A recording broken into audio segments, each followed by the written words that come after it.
Okay, so let's talk about my advice for my realtor friends out there in the world. Now, if you're starting out in the business, I think what you may be realizing sooner rather than later is simply this. There is not such a thing as this easy money for most of you realtors getting into the business. So if you really think about that, at the end of the day, no matter what you do, no matter how you look at it, you are going to have to work.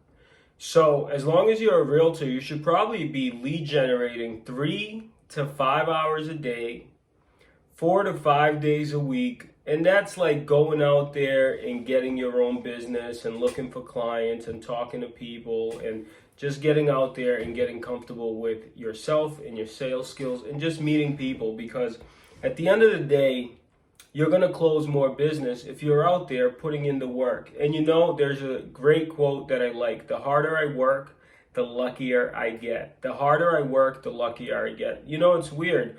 When you call all week and you don't get any appointments in the beginning of your career, Arthur and I used to sit at a round table. We would pick up the phones, right? They still had landlines at the time. It was in 2009. And we would pick up the phones and we would dial and dial and dial. And inevitably, for the whole first year, we didn't get any business. We only closed one deal to my very good friend, right? I respect him very much. And it was a condo for $115,000, and we're still friends to this day.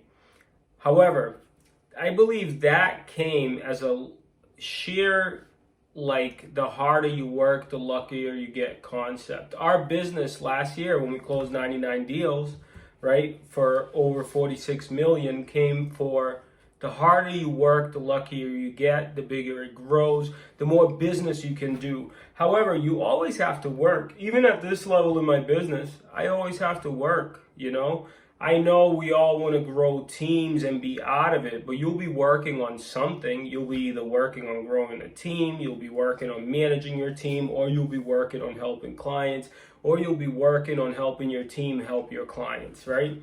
I think that this concept of just being able to get ahead without putting in this hard labor, and obviously I don't think I work as hard these days as I used to, but I think the work changes, the momentum changes, and what you're working on completely changes, right? Because it becomes so much bigger. And I don't think we're that big. I have friends that do over 300 million, 400 million in sales. They help so many more people than us. And I know that they work really hard as well, probably harder than all of us. And what I've come to realize, one thing that's the common denominator is any realtor, or almost all realtors that are actually doing well, are actually working way harder than everybody else. So if you're in the beginning of your career, you should go out there, lead generate 3 to 4 hours a day, five days a week. Don't stop, and then things get good for you.